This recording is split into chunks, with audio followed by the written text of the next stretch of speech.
Vamos a iniciar entonces en el nombre del Padre, del Hijo, del Espíritu Santo. Amén. Del Hijo Dios te salve María, llena eres de gracia, el Señor es contigo, bendita eres entre todas las de todas las mujeres y mujeres, bendito es el bendito es el fruto de tu fruto de tu vientre, vientre, Jesús. Jesús. Santa María, Madre de Dios, ruega por Ruega por nosotros los nosotros. pecadores, ahora y en la hora de nuestra muerte. Amén. Gloria al Padre, gloria al Hijo y gloria al Espíritu Santo, como era en un Como era en el principio, ahora y principio, es ahora y siempre, siempre, por los siglos de siglos los de los siglos. siglos. Amén. Amén. Ave María Purísima, sin pecado Pecado concebida. En nombre concebido. del Padre, del Hijo, del Espíritu En nombre del Santo. Padre, Amén. del Hijo y del Espíritu Santo. Amén. Bueno, una vez que San Ireneo de León se dedicó a exponer, ¿no?, con detalle este perverso error, que es la herejía, en este caso de la escuela de Ptolomeo, porque era, digamos, la más potente o la más hasta cierto punto visible o la más destacada de ese entonces, ¿no? Lo que hace ahora Ireneo es refutar la exégesis de Ptolomeo. Es decir, lo que va a hacer Ireneo es refutar esa interpretación que da Ptolomeo como hereje al prólogo del Evangelio de Juan. Por ahí es justamente, ¿no?, por donde va a empezar. Entonces, lo primero que comenta San Ireneo es que es importante, dice, ya ves, amadísimo, esa estratagema o esa argucia, ¿no?, de la que se sirven estos para engañarse a sí mismos. Fíjense, o sea, no solamente, y esto es importante de entender, no solamente dice Ireneo que buscan engañar a los demás, sino que en principio se engañan a sí mismos.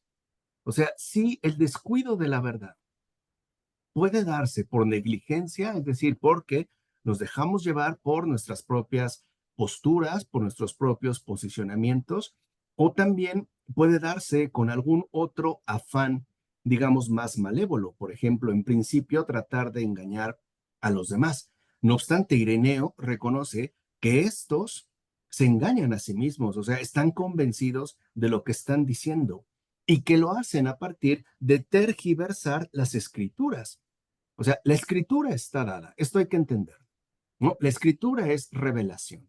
Significa que es, como diría en su momento San Gregorio Magno, esa gran carta que Dios le ha escrito al ser humano. Ahora, ¿qué sucede? Que esta revelación, esta escritura, como cualquier otro texto humano, no está exento de malas interpretaciones, que es ciertamente lo que suele ocurrir, pero no hay otra manera, ¿no? Es decir, es algo que se nos entrega, pero que al mismo tiempo no está exento de los errores que nosotros como humanos podemos ir añadiendo. Porque, como dice Ireneo, estos tergiversan las escrituras y se esfuerzan por darle consistencia a su propia ficción. Es decir, están finalmente engañados, ¿no? Y para que no se note o para que no se descubra de manera tan evidente el engaño al que están sometidos, toman la escritura o apelan a la escritura. Y esto ya nos da una idea importante. La escritura, desde estos tiempos, sí era reconocida como una fuente de autoridad. O sea, por eso la citan, ¿no? Si no, ni la tomarían en cuenta. O sea, saben que en esta escritura hay algo importante. Y por eso, digamos, acuden a ella para respaldar o para tergiversar, ¿no?, su contenido y entonces darle consistencia a sus ficciones.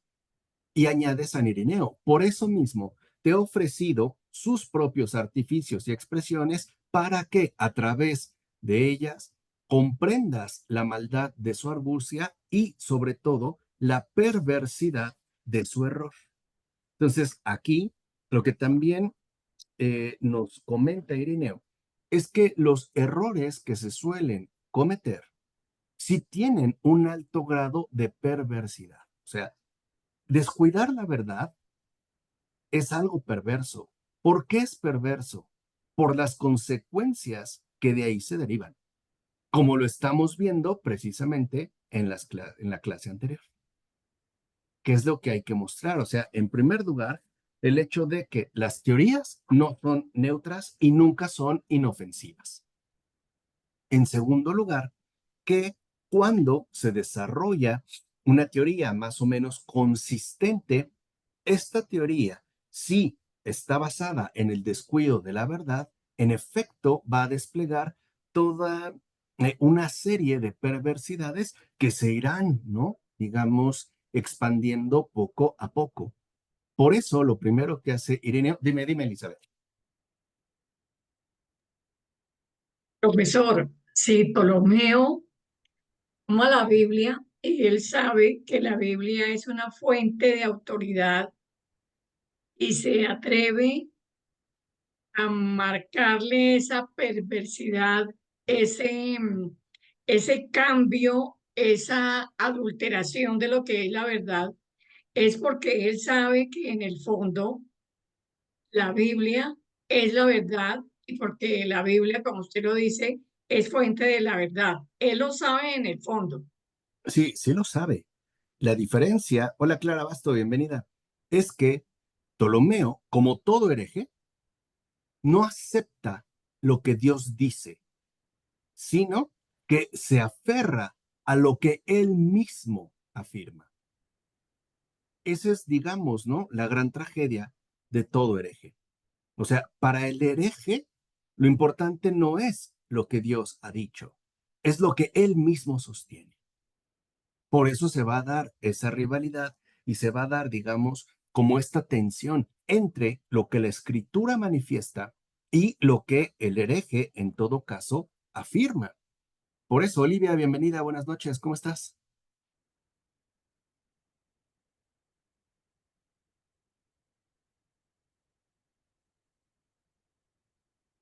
¿Cómo estás, Olivia? ¿Bien? Perdón, es que no le había apretado algo aquí. Bien, ¿y ustedes? Bien, por acá, nos da gusto tenerte aquí. Gracias. Bien, entonces, lo que hace Ireneo es justamente, ¿no? Irse a la misma fuente y enmendar el error. O sea, desbaratar la tergiversación. Entonces, lo primero que dice San Ireneo es, mira, la adulteración de su exégesis, de sus comentarios, es clara y manifiesta, pues Juan anunció un único Dios omnipotente y un único unigénito, Cristo Jesús, por medio del cual, dice Juan, fueron hechas todas las cosas. O sea, no hay, en el caso, lo que va a decir Irineo, no hay una especie de interpretación oculta que no nos haya sido revelada. Lo que se nos está diciendo es tal y como son las cosas. Un único Dios omnipotente y un único unigénito. Y este único unigénito, este es el verbo de Dios, es el logos. Él es el unigénito, el hacedor de todas las cosas. O sea, ¿por qué dice que este unigénito, este logos, que traducimos por verbo, es también el hacedor de todas las cosas? Porque es la forma en la cual Irineo afirma, sin duda alguna, que es Dios también, que no tiene un grado de inferioridad o, en los términos heréticos, que no es algo que se encuentre fuera del pleroma, no es una emanación posterior, forma parte de la misma divinidad. Y este, dice, este unigénito es la luz verdadera que ilumina a todo ser humano. Este unigénito, este logos, es el creador del mundo. Este ha venido a lo suyo, este se ha hecho carne y ha habitado entre nosotros. Cuando dice ha venido a lo suyo, se está refiriendo a que ha venido al mundo que él mismo ha creado. El mundo es suyo porque por él y en él y con él fueron hechas todas las cosas. O sea, el mundo no le es algo ajeno, es suyo. Él es su hacedor y se ha hecho verdaderamente carne y habitó entre nosotros. Entonces dice, los herejes trastocan, ¿no?, la exégesis con una apariencia de verdad y pretenden que según la emisión, uno sea el unigénito, al que también llaman principio, y otro sea el sóter, o sea, el salvador, otro el logos, es decir, el verbo, hijo de monogenes, es decir, del unigénito, y otro el Cristo, emitido para la corrección del pleroma. Es lo que dijimos, empiezan a ser como emanaciones o despliegues. Y dice Irineo, nada de esto, porque lo que hacen es arrancar de la verdad cada una de estas expresiones y abusan de los nombres. Y aquí hay algo importante. Nosotros, y eso es algo que nos recordó en el siglo XIX San John Henry Newman, no podemos hablar con descuido. Por eso yo también les mandé la cita de Pavel Florensky. ¿Por qué? Porque al final, lo fundamental está en que no confundamos lo nominal con lo real. O sea, lo nominal es aquello que se sostiene en nombres, pero sin ningún tipo de fundamento real. En cambio, lo real es tal y como es. ¿Por qué hacen todo este abuso o por qué llevan a cabo, dice San Irineo de León, por qué llevan a cabo todo este abuso de los nombres? Porque es la manera en la que pretenden dar consistencia a su postura y solidez a su argumento. Es decir, al final pareciera pues que se trata de algo ciertamente lógico, ¿no? Algo que se va, digamos, desprendiendo poco a poco, cuando en realidad, dice San Irineo, la verdad es mucho más simple y más concreta de lo que ellos afirman. Es decir, Juan no está inventando. Juan está testificando, está revelando. Por eso, en lugar de que en Juan, ¿no? En el apóstol Juan, en su prólogo al Evangelio, se dé todo un despliegue de nombres, lo que vemos es la concreción de una verdad única. Y lo que dice Irineo es que, según la doctrina de los herejes, el verbo no se hizo carne, porque en realidad nunca salió del pleroma, sino el Salvador, hecho a partir de los eones y además posterior al verbo. Entonces lo que dicen es, a ver, hay uno que es el verbo que se mantiene, digamos, intacto en su divinidad, y otra cosa es el Salvador, el Soter, que fue una emanación, pero que no tiene que ver en realidad con el verbo mismo. Es decir, están confundiendo o están afirmando que una cosa es el verbo y otra cosa es el Salvador, pero el verbo en realidad nunca se encarnó, porque siempre estuvo, digamos, en su sede, ¿no? Lo que ellos llaman el pleroma. Y dice Irineo, aquí hay algo grave, porque lo que tienen que aprender estos insensatos es que Jesús padeció por nosotros. Y esto, dice San Irineo, es extremadamente importante porque eso significa que habitó entre nosotros, o sea, no vino de vacaciones, no vino a hacer un tour, no vino a hacer un inventario para ver cómo estaban las cosas y listo. Vino y padeció por nosotros y lo hizo en carne propia. Y este Jesús que ha padecido en carne propia es el verbo mismo de Dios. Es decir, es Dios mismo. Es el Hijo de Dios. Por eso, para San Irineo de León, no, es muy importante que nosotros reconozcamos que el Salvador del mundo es el unigénito, es Dios mismo. No es, digamos, una representación o una figura cualquiera. Por eso dice Irineo, ellos dicen que el Salvador se revistió de un cuerpo psíquico procedente del plan divino, dispuesto con providencia para que fuera visible y palpable. Pero, dice Irineo, La carne es aquella antigua plasmación hecha por Dios del barro en Adán y que el verbo de Dios llegó a ser en verdad. O sea, la carne de Cristo es carne verdaderamente humana, exactamente igual a la carne con la que fue hecho del barro Adán. Dice, es esto lo que Juan manifestó. Nunca dijo que era una emanación o que era una apariencia. No, lo que dijo es que, y el verbo habitó entre nosotros. No existen emanaciones, no hay representantes. Dios vino, ¿no?, en carne propia. No es un enviado cualquiera, ni siquiera es un salvador cualquiera, lleno o dotado de cualidades especiales. No, es Dios mismo. Y por eso en Juan nunca se habla de una primigenia ogdoada, o sea, de una divinidad intocable. Dice, no, en Juan la cosa es clara. El verbo, el unigénito, la vida, la luz, el Salvador, el Cristo, el Hijo de Dios, es uno mismo. Es uno. Fíjense, mientras que los herejes agarran los nombres como emanaciones distintas, como seres diferentes, Juan hace justo lo contrario.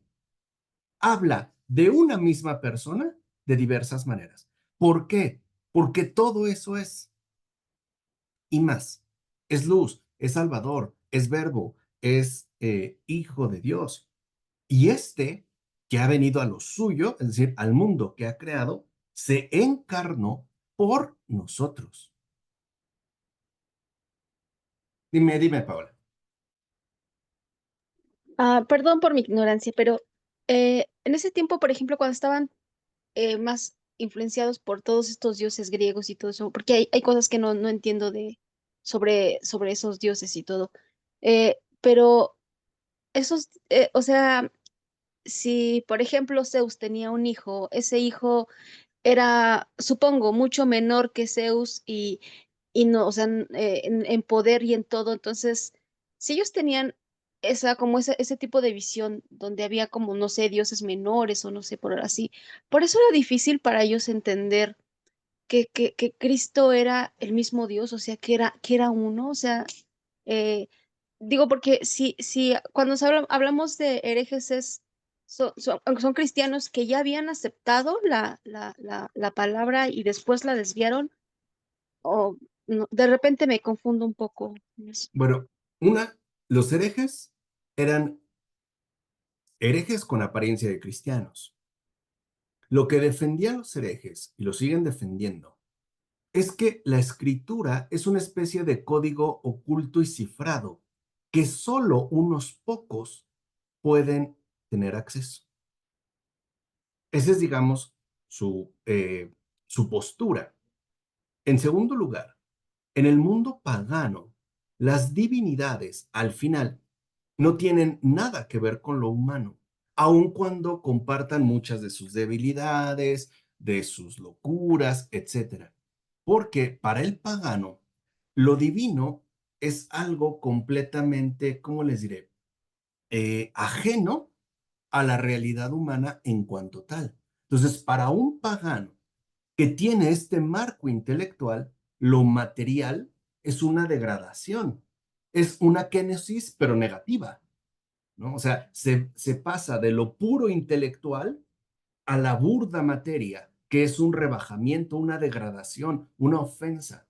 Entonces, para un pagano, decir, por ejemplo, que Dios toma carne es alterar por completo su propia visión de las cosas, porque justo lo que ellos buscaban era alejarse o desprenderse de esa fuente de corrupción material, ¿no?, en la cual nos encontrábamos, vamos a decirlo así, cautivos. Entonces, lo que anuncia el cristianismo sí es locura para los griegos, es lo que dijo Pablo, y también es escándalo para los judíos, porque para los judíos Dios es tan, pero tan Dios, que no tiene nada que ver con algún rasgo mundano, ni siquiera tiene un nombre que se pueda pronunciar. ¿Se entiende? Y aquí hay un problema. A ver, en ambos casos, en el mundo judío y en el mundo pagano, hay una especie, y lo voy a decir así, de sana intención de preservar a Dios en su pureza, de no permitir que Dios quede de alguna manera degradado. En el caso del judío, a través de nombrarlo siquiera o darle un nombre preciso. En el caso del pagano, de vincular lo divino con lo humanamente terreno, en particular con el cuerpo. Por eso, la obra de Cristo es locura y escándalo para unos y para otros. ¿Por qué? Porque lo que Dios ha hecho es algo verdaderamente inaudito, ¿m? En el sentido de que el creador de todas las cosas se hace criatura, se hace humano y se hace además verdaderamente humano. Y por si esto fuera poco, ¿no? El infinito toma una forma humana que a su vez se va hasta el extremo de lo último, es decir, hasta la postura de los condenados, de los flagelados, de los destruidos. Y esto, créanme, no es fácil de asimilar. Nosotros lo damos ya por un hecho, como algo muy común, pero es que sí es escándalo y sí es también locura. Entonces, creo que de fondo, el problema con el hereje, en este caso en particular, es el problema con cualquier persona que se tome en serio a Cristo, es aceptar lo que Dios ha hecho y no lo que nosotros afirmamos que se tendría que hacer. Entonces, aquí me parece que con San Ireneo de León, algo también resalta y es lo siguiente: no solo hay un descuido de la verdad, también hay una oposición a la verdad, en mayor o menor medida. Por ejemplo, no es verdad que a cualquiera de nosotros nos alarma o por lo menos nos perturba que el justo tenga que sufrir injustamente.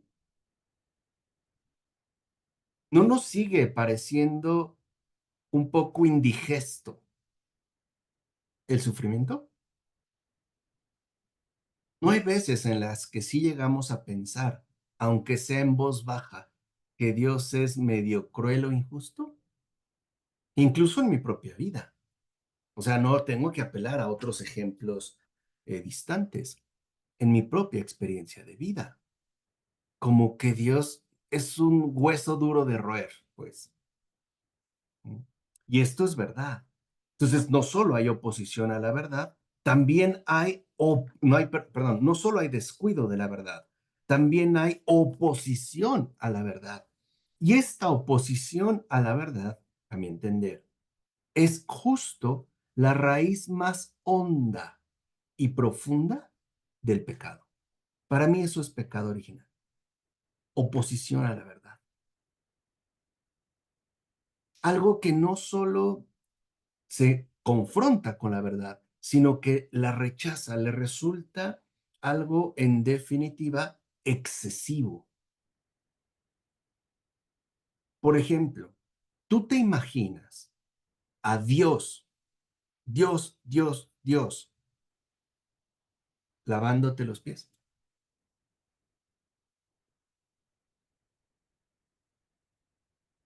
Tú te imaginas a Dios, comiendo contigo unos tacos, una arepa.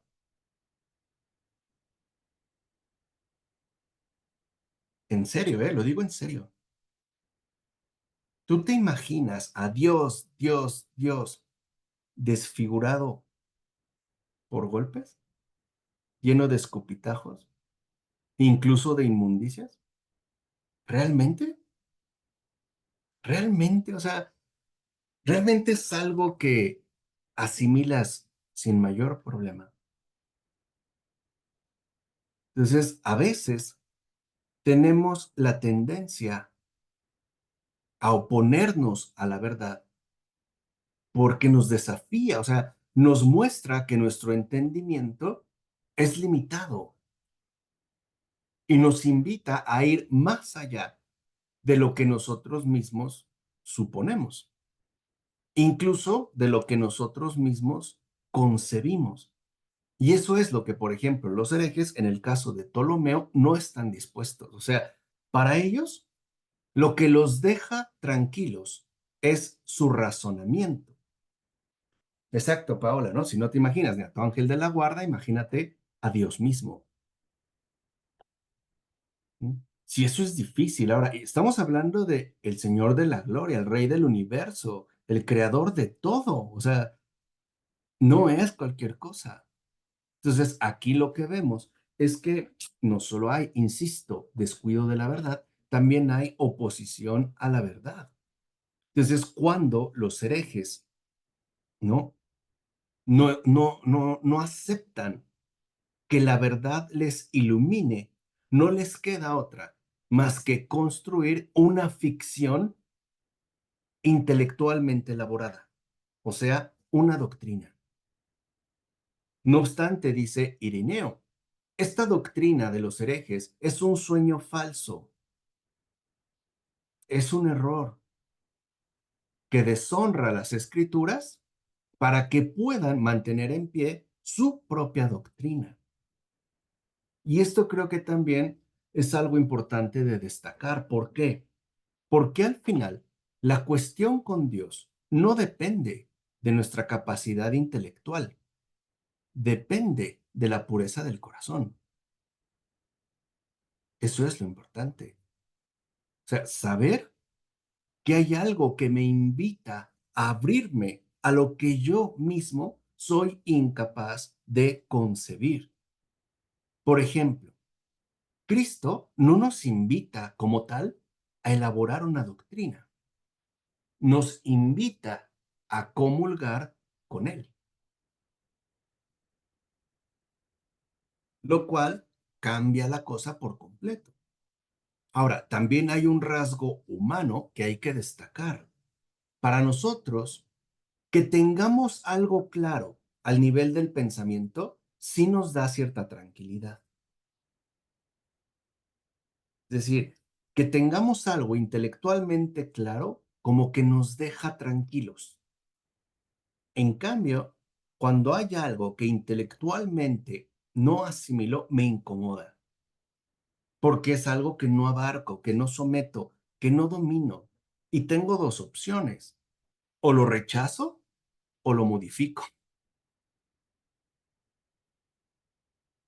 Entonces, el problema con el hereje no es de fondo que rechace la verdad, es que la modifica a su posicionamiento.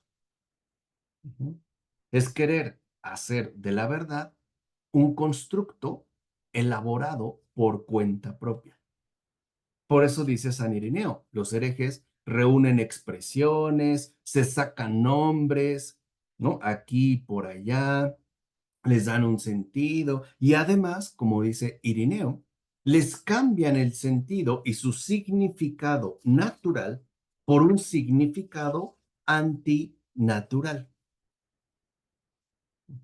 Es decir, algo que acomodan y que en definitiva está tergiversado. Tomemos a Darwin, como se los acabo de decir hace rato y supongo que captaron. ¿Cómo es posible que hable de evolución si eso involucra necesariamente aniquilación? ¿Dónde carajo está el progreso? ¿En qué consiste realmente el avance?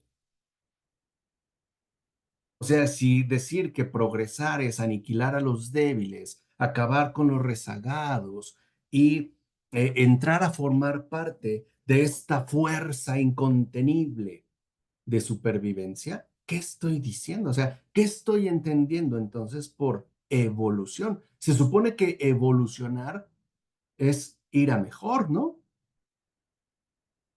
No ir a peor. O sea, si por ejemplo yo paso del alcohol a las drogas, no voy a decir que evolucioné, más bien empeoré. No estoy evolucionando, estoy ciertamente decayendo. Entonces, San Irineo se da cuenta de esto y nos dice por eso que debemos poner mucha atención a los nombres y palabras que se utilizan, porque, afirma San Irineo, el que mantiene en sí mismo firme la regla de la verdad, éste puede mantenerse a salvo de los errores, o mejor dicho, de los perversos errores que le acechan continuamente. Entonces habla, fíjense, de la regla de la verdad. No habla todavía de la regla de la fe, habla de la regla de la verdad.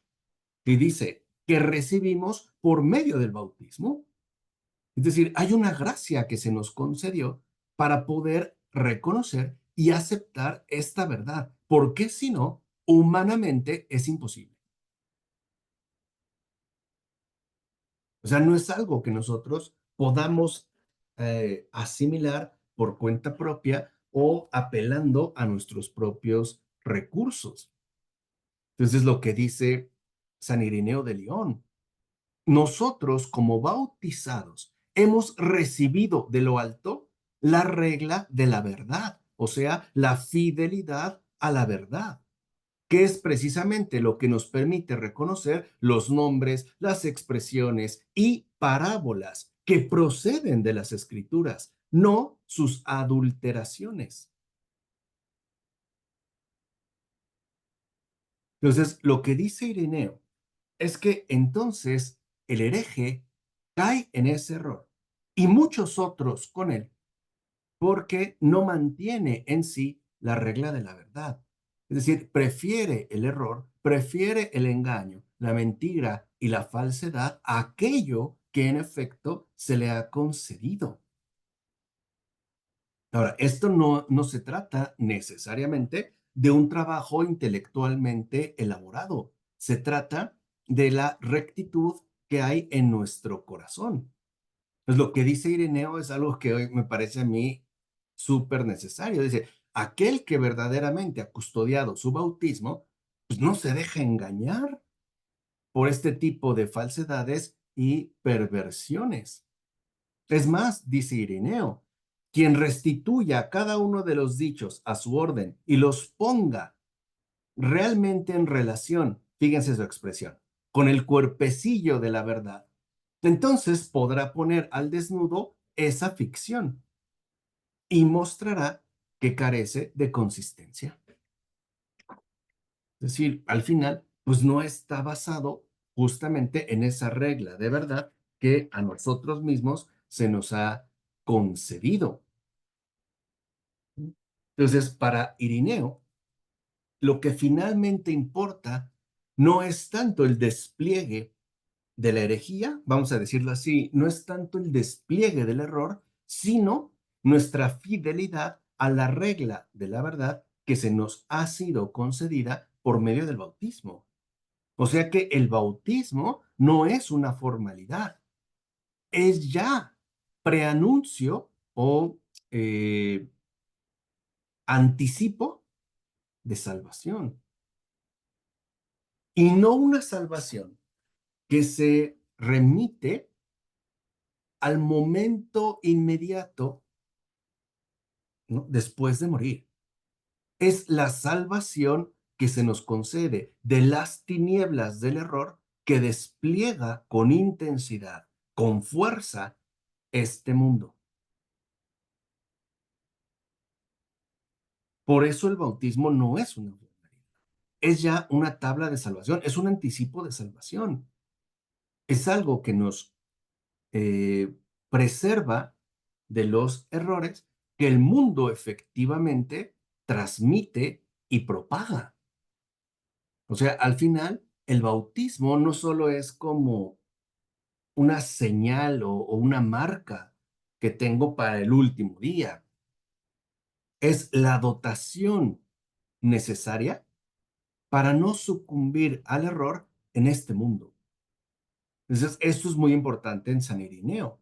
O sea, que el bautismo no tiene tanto que ver, en primer lugar, con la rectitud de la vida, sino con la regla de la verdad, con el no ser embaucado o atrapado por esos perversos errores. Edgardo, ¿querías comentar algo? A que lo está asimilando como un viático también. O sea, es algo que nos va a acompañar. Sí, uno ve generalmente el sacramento como algo que se da solo en un instante y no que se hace presente en la misma vida constantemente. Entonces, el bautismo lleva esa gracia como un constante, o sea, una gracia que está ahí acompañante. Sí, digamos que como el ángel de la guarda, pero lo que significaría lo que aporta para la verdad, ¿no? Exacto. Y esto es súper importante porque al final el bautismo es una gracia sobrenatural, ¿no? Y lo vamos a decir tal y como lo menciona San Irineo. En el bautismo que se nos administró, se nos concedió la gracia para no sucumbir a los espíritus del error. Entonces vean cómo para los padres de la iglesia, ser cristiano era ser testigo de la verdad y por ende denunciador o desvelador de los espíritus del error que buscan materializarse en diversas doctrinas. O sea, es lo que yo les he dicho ya desde hace muchos años. El cristianismo no es moralismo. De verdad que no. El cristianismo es veracidad hecha vida. Eso es cristianismo. O sea, el primer compromiso del cristiano es con la verdad. No es con un comportamiento moralmente intachable. Eso lo hace cualquiera. Incluso un no creyente. Hay ateos moralmente impecables. Hay no creyentes intelectualmente serios. Pero el cristiano no está llamado a eso. El cristiano está llamado a ser testigo de la verdad en este mundo y solo lo logra si cuenta con la ayuda venida de lo alto que nos preserva de los espíritus del error. ¿Qué pasó, Paola? Yo, para mí, siempre le voy a dar gracias a Dios, profesor, por haberlo puesto de verdad, se lo digo en serio, por haberlo puesto en mi camino, porque anteriormente ve que yo le he platicado que tomaba clases con el señor Roberto Farril y con él tomé algunas clases con otros amigos de él que ahora, pues realmente a mí me extraña un poquito porque hay personas en las que incluso los sacerdotes han sancionado.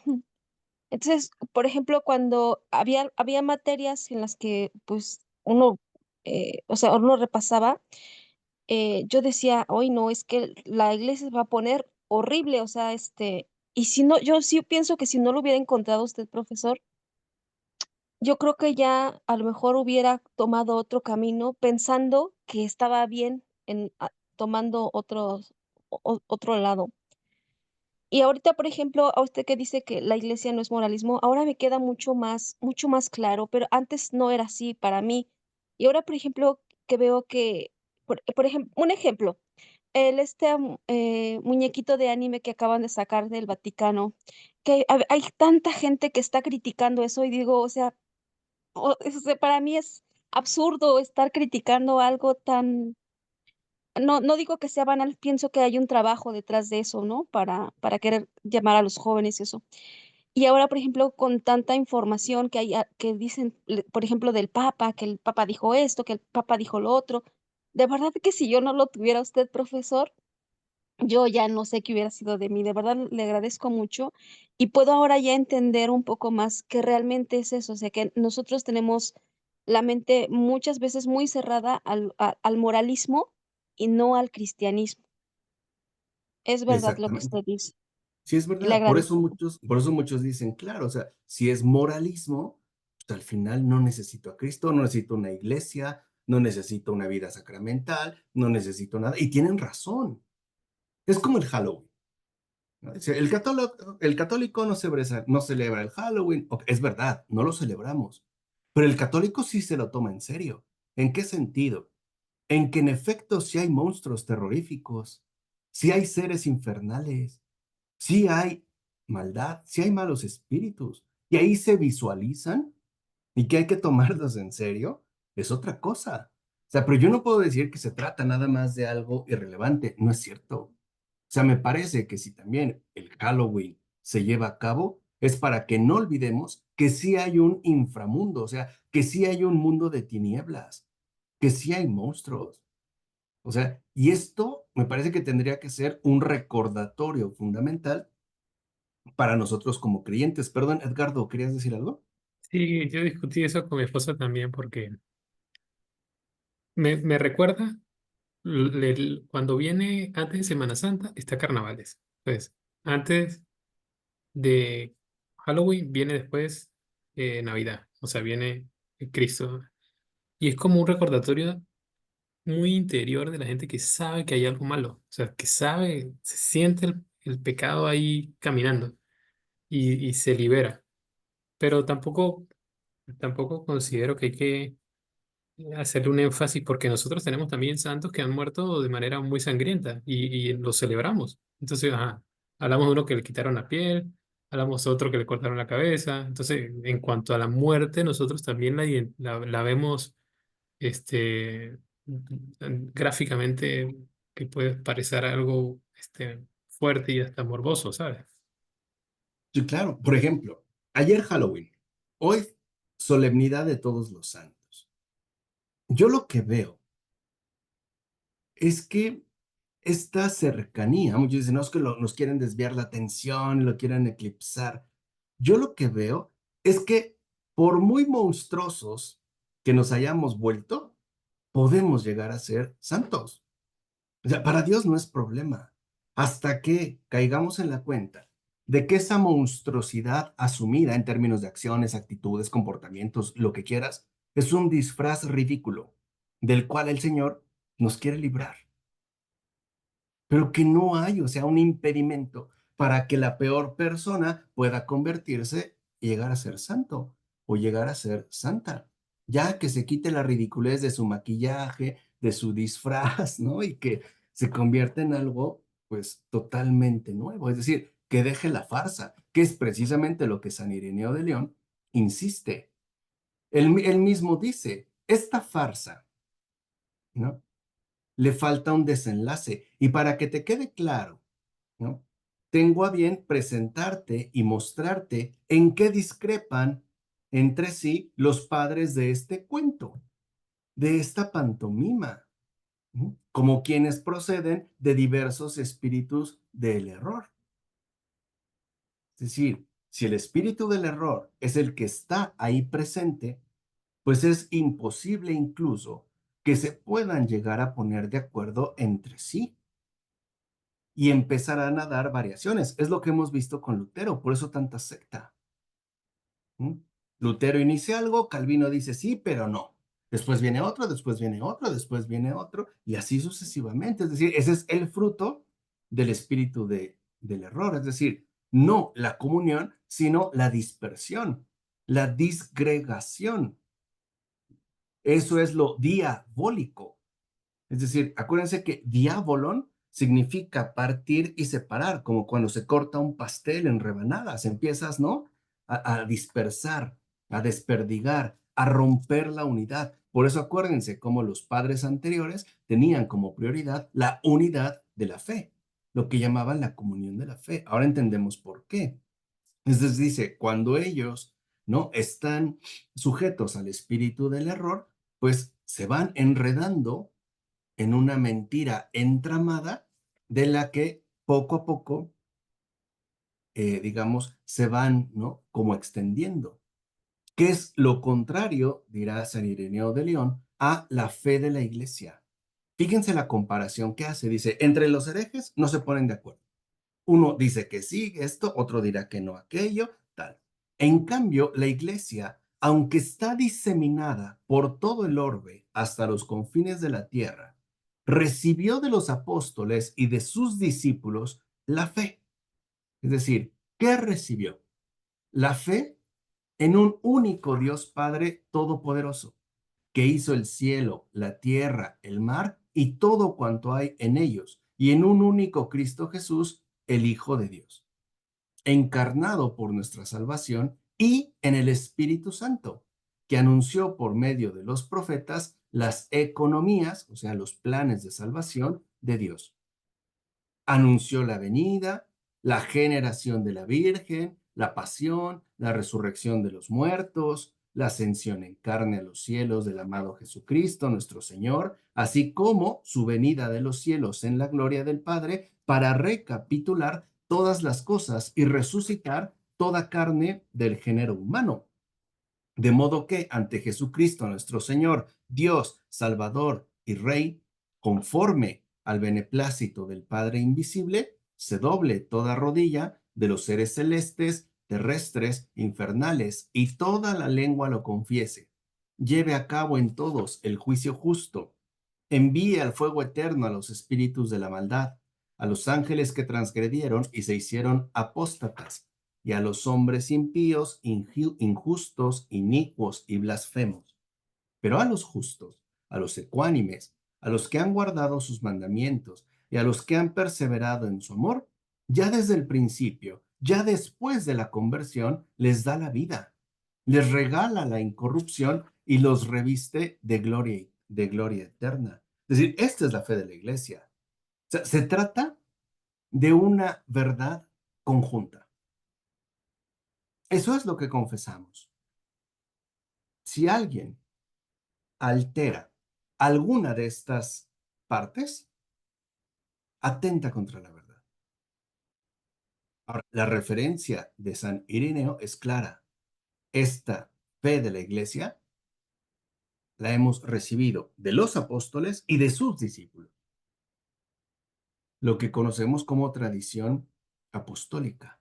Entonces, si hemos recibido esta predicación y esta fe, entonces la iglesia, aunque está diseminada en todo el mundo, la custodia con diligencia, como quien habita una sola casa y de la misma manera cree en ellas como quien tiene una sola alma y un solo corazón.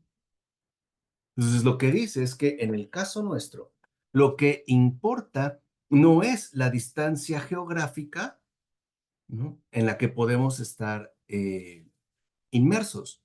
Lo que importa es la unificación que se nos ha concedido a partir precisamente de la fe que la Iglesia nos transmite y que, esta es una expresión muy bella de San Ireneo, de manera sinfónica las predica, enseña y transmite como quien tiene una sola boca.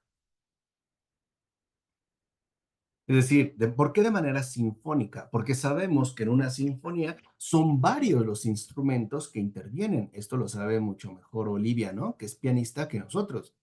En una sinfonía son varios los instrumentos que intervienen y son de modalidades muy distintas. Entonces, lo que anuncia el violín como violín no es lo mismo que anuncia el piano como piano, o las percusiones como percusiones, o el contrabajo o el cello como cello, pero lo hacen bajo una misma tonalidad, es decir, es una misma melodía. E incluso, dice San Ireneo, aunque las lenguas son diferentes en el mundo, la fuerza de la tradición es una y la misma. A eso le llamamos tradición. ¿Qué es tradición? Cohesión en la fe recibida. Eso es tradición. Es la cohesión, ¿no?, que se va dando a partir de la fe recibida. Por eso da ejemplos. Dice, las iglesias establecidas en Germania no creen o transmiten otra cosa. Tampoco las que están constituidas en Iberia o entre los celtas, o en Oriente o en Egipto, o en Libia o en el centro del mundo. Así como el sol, criatura de Dios, es uno y el mismo en todo el mundo, así también lo es la luz de la iglesia, es decir, la predicación de la verdad. Entonces, ¿qué es lo que predica la verdad en todo? ¿Qué es lo que predica la iglesia en cualquier parte del mundo? La verdad. ¿Y cuál es la verdad? Lo que él nos mencionó, que si lo ven, es básicamente como una forma previa de lo que llamamos credo. Es decir, de lo que nosotros ya en la celebración litúrgica, ¿no?, confesamos precisamente como verdad. Dice, y esta predicación de la verdad es la que brilla en todas partes e ilumina a todos los seres humanos. Dice Ireneo, y esta iluminación no es la iluminación de la que hablan los herejes al referirse a los espirituales, porque la predicación de la iglesia, que es la predicación de la verdad, está destinada a cualquier ser humano. Es decir, la iglesia siempre es inclusiva, no exclusiva. No tiene un mensaje oculto, particular, secreto para unos y otro, digamos, más diluido para alguien diferente. La predicación de la verdad, como dice Ireneo, es la misma. Ahora, ¿qué se requiere? Dice Ireneo, pues querer llegar al conocimiento de la verdad. Y ahí es donde por lo regular nos tropezamos. Porque, como les dije hace un momento, para nosotros a veces es más cómodo quedarnos con las complacencias que elaboramos o que nos resultan digeribles a aceptar el desafío e incluso la transgresión que la verdad nos pone de manifiesto. ¿Transgresión de qué? De todo. Por eso Jesús fue claro. El que quiera venir a mí, que renuncie a sí mismo. Por ejemplo, a sus hábitos, a sus ideas arraigadas, a sus costumbres ancestrales, a sus planteamientos intelectuales, a sus teorías, a sus emociones, a sus sentimientos, a todo. Es decir, el que realmente quiera conocer la verdad, que renuncie a sí mismo. Porque somos nosotros los que principalmente ponemos esos obstáculos. Por ejemplo, hay personas que a lo mejor han desarrollado un apego intenso a estados de ánimo sombríos y que no se dejan alegrar fácilmente, como si tuvieran una doble piel. Entonces, cuando les llega una alegría o algún destello, digamos, festivo, de inmediato lo empañan. Por ejemplo, es como si Edgardo llegara con Marcela y en un gesto muy fraternal le regalara una flor y Marcela lo primero que pensara es, se va a marchitar.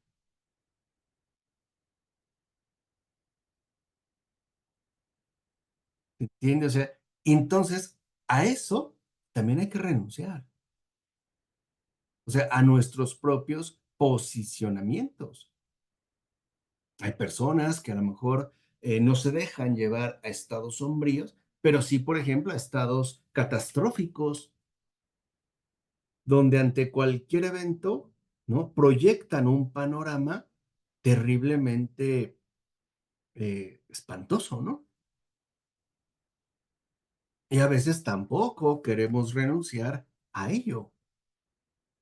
Entonces, lo primero es, si yo quiero la verdad, tengo que renunciar a mí, porque ahí es donde se encuentra el obstáculo. Si yo quiero, por ejemplo, encontrar a Cristo, tengo que renunciar a mis estados habituales e incluso arraigados. Por ejemplo, a mis desdichas acumuladas,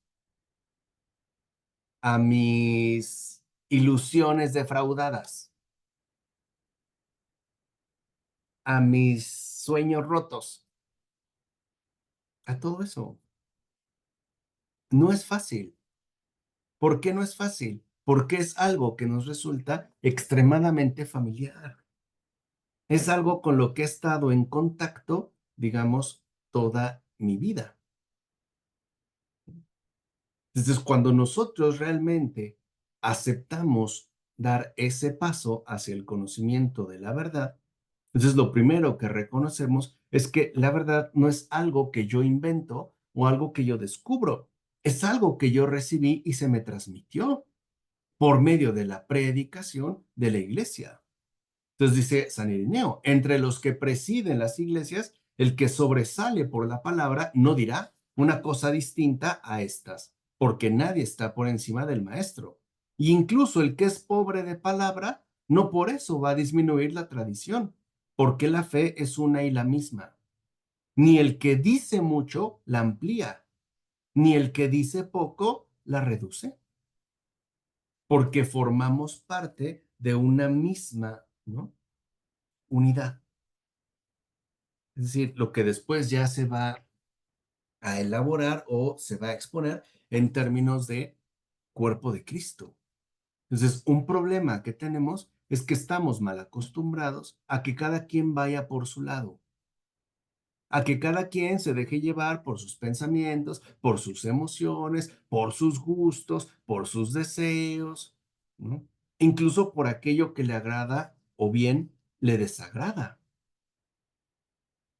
Incluso dice, ¿no?, afirmando que es algo muy objetivo, que algunos, conforme a su capacidad, conozcan más o menos el sentido de lo que se ha revelado, eso no hace que se cambie la doctrina, tampoco hace que ésta se empobrezca, y mucho menos, dice Irineo, conduce a que se invente un Dios que le llamen demiurgo, hacedor, sustentador de este universo, como si no fuera ya suficiente con hablar de Dios en cuanto tal.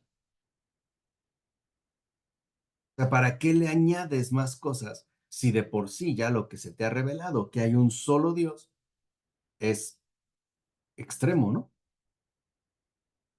O sea, y todavía le pones, digamos, más. Dice, tampoco nadie se inventa otro Cristo, otro unigénito.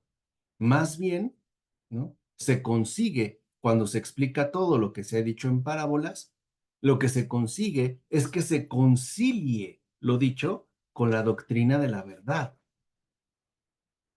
Porque sabemos y conocemos la actuación que Dios ha hecho con el género humano. Cuando realmente entonces entendemos lo que Dios ha hecho desde el principio solo por nosotros. Incluso dice San Irineo, y no solo con nosotros, porque también Dios ha sido bueno y misericordioso, magnánimo, incluso en la apostasía de los ángeles transgresores y en la desobediencia de los seres humanos. ¿Por qué? ¿Por qué dice esto San Ireneo de León con respecto a los demonios? Porque no los aniquiló. Al final, ¿qué les dio? Lo que ellos querían.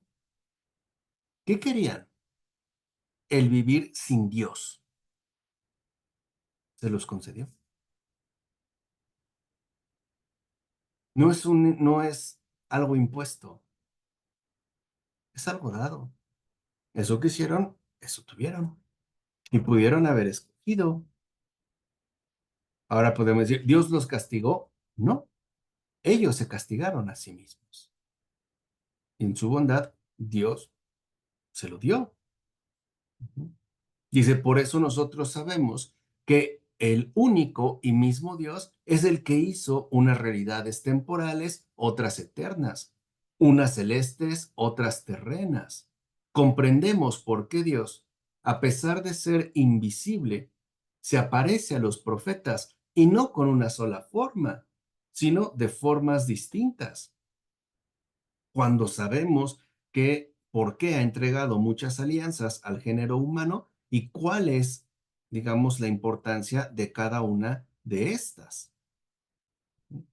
Porque no solo hubo una, hubo varias. ¿Por qué varias? Pues porque los humanos fallamos. Y Dios la tuvo que renovar hasta que llegara la alianza definitiva. ¿Por qué Cristo es la alianza definitiva? Porque Él no ha fallado, ni lo hará. Nosotros, humanamente, sí. Es decir, Cristo es la garantía de la salvación. porque Él, otra vez, no ha fallado, no lo hará. Un ser humano, piensen en David. David es un gran hombre, pero también tiene graves fallas. No hay, digamos, garantía de salvación. Con Cristo sí. Con Cristo sí lo hay. Y con ello, para que quede claro que su misericordia, ¿no?, es, digamos, como inimaginable. ¿Por qué Cristo se entrega por nosotros? Para tener garantía de salvación, a menos que no queramos. Pero la garantía ya está dada, ¿no?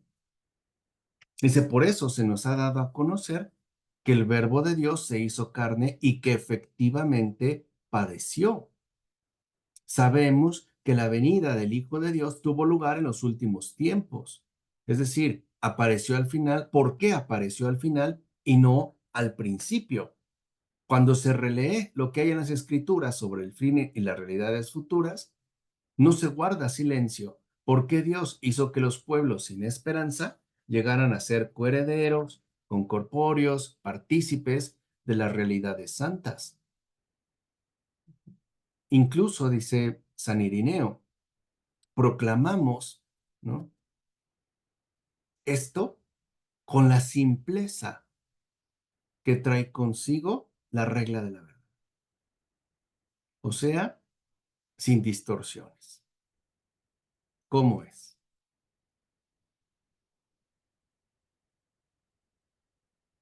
Por eso, reconoce que si tú quieres conocer la verdad, lo primero que tienes que hacer es preservarte de los espíritus del error, porque esos espíritus del error sí son convincentes, sí son seductores.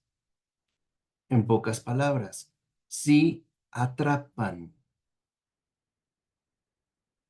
Dice, y para ello, lo primero que tienes que quitarte es la tendencia a estar ideando falsedades. O sea que también tendemos a la ideación. Dice, por ejemplo, no alcanzas la verdad ideando algo por encima del creador. Por ejemplo, la persona que dice, ok, Dios creó el universo, pero ¿qué había antes de Dios? O sea, como si Dios fuera un elemento más. ¿Qué es lo que quiere? Idear. Es decir, dejarse llevar por la ideación. Dice, y tampoco llegas a la verdad por medio de quererte oponer a ella, ni te dejes engatusar por las ficciones numéricas que parecen contener profundos misterios. Por ejemplo, cuando te hablan de la mentira del pleroma, unas veces con 30, otras con incontables multitudes de eones, como dicen esos supuestos maestros que en realidad han quedado privados de la divina manera de pensar y sentir, cosa que a la Iglesia sí se le ha concedido. Entonces, lo importante, dice Irineo, tampoco es pensar de cualquier manera, sino pensar como Dios nos concede. ¿Cómo nos concede? A través del bautismo. Pues nos concede pensar libres de los espíritus del error.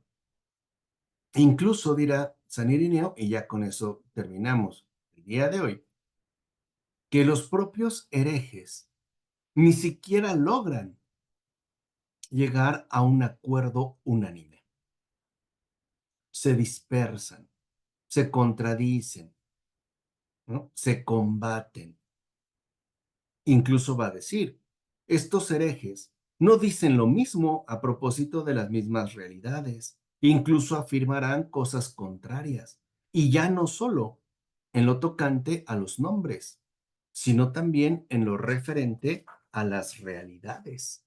O sea, que al final el problema aquí es un problema de confusión. Y el que sigue en la lista de San Irineo es Valentín, de donde surgirían los famosos valentinianos.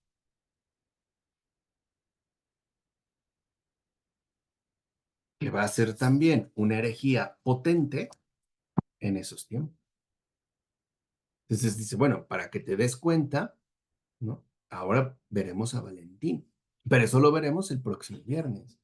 Entonces yo creo que vale la pena que al menos pues, esta semana le pidamos al Señor la gracia de vernos libres de los espíritus del error, porque realmente queremos ser testigos de la verdad, cueste lo que cueste, o sea, renunciando a nosotros mismos. Eso es lo importante. Entonces, escuchar, poner atención a lo que se dice, ¿no? Y al menos, como una vez yo les comenté, ¿no? Tener como un filtro que nos lleve a cuestionar las cosas. Por ejemplo, ¿es verdad? ¿Es realmente así? Por ejemplo, a lo mejor ahorita pienso que mi vida es inútil. Bueno, lo cuestiono. ¿Es verdad? ¿Es realmente así? ¿Realmente es así? Jesús tuvo otros hermanos. La Virgen no fue virgen. ¿Es verdad? ¿Es realmente así? Etcétera. ¿De acuerdo? ¿Preguntas, dudas, comentarios?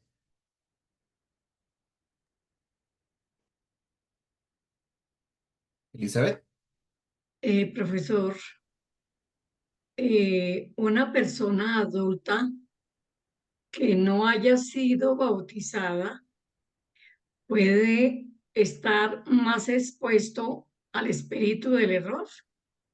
Sí, porque no tiene esa gracia sobrenatural. Pero también es verdad que no está tan expuesto porque no tiene un llamado puntual a ser testigo de la verdad. O sea, al final Dios no le va a pedir algo que no se le concedió. A nosotros sí. ¿Está más expuesto? Pues sí, porque no tiene esa gracia. Pero al mismo tiempo estará menos expuesto porque no buscarán engañarlo ni enredarlo, porque no ha recibido esa gracia. A un cristiano sí. Por eso acuérdense que los principales herejes han sido creyentes. ¿Quién le va a hacer caso a alguien que no dice tener fidelidad o apego, por ejemplo, a Cristo? Pues nadie. Es como lo vemos en el caso de los santos, de las santas. ¿Por qué los ataca tanto el demonio? ¿Por qué a ellos y no a los demás? El santo cura de Ars nos da la respuesta. Una vez dijo, si nunca te has topado de frente con el demonio, es porque vas en la misma dirección que él. Así de claro. Si no te ataca es porque no tiene no hay nada que atacar, ya estás doblegado. Si te ataca es porque vas en contra suya, ¿no? Y pues como decimos en México, te lo topas. Y a veces a cada rato, en situaciones familiares, en situaciones laborales, en situaciones de aquí, vas contra corriente. Al final vas contra el mundo. Y eso, aunque parezca increíble, es un buen signo. Quiere decir que entonces pues, no vamos tan mal, ¿no? Lo importante en este caso, pues sería avanzar, pero como les digo, o sea, realmente, ¿no? Incluso pedirle hoy que es Día de Todos los Santos, a nuestro patrono, Joseph Ratzinger, que nos conceda el don de ser cooperadores de la verdad y por ende, corazones libres del espíritu del error, en cualquier forma, en cualquier manera. ¿Vale? Pues qué gusto que nos hayamos reunido. Muchas bendiciones para ustedes, estimada Elizabeth, Marcela, Marisol, Olivia, Edgardo, Clara González, Clara Basto, Paola, Hilda. Que pasen muy buena noche, que tengan muy bendecida semana y nos vemos por aquí el próximo viernes. Gracias, mi profe. Gracias, Marco. Bueno, Muchas gracias, profesor. no, Gracias. ustedes Descansen. descansen y buena noche. Miren, ya Edgardo se Gracias. inundó en corazones. ¿Cómo hace eso? Que le expliques, Edgardo, a Marcela cómo lo haces. Hay un botón en el centro de tu pantalla que dice reaccionar, al lado del chat. Ajá. Si le das ahí hay una figura, un globito, una cara, enviar un efecto, entonces le das a enviar efecto y ahí está. O como lo puso Clara González también, Ya Este, Bueno, muy bien, ya aprendemos. con Muchas efectos. gracias. Exacto, vale, ya. Todos llenos, exacto, un corazón palpitante, libre del espíritu del error. Bueno, pues que pasen muy buena noche. Olivia, Marisol, Clara Basto, Paola, Gracias. Clara González, Edgardo, Elizabeth, Marcela, les quiero mucho. Nos vemos la próxima semana. Gracias, profesor. Que descanse. Descansen, bendiciones.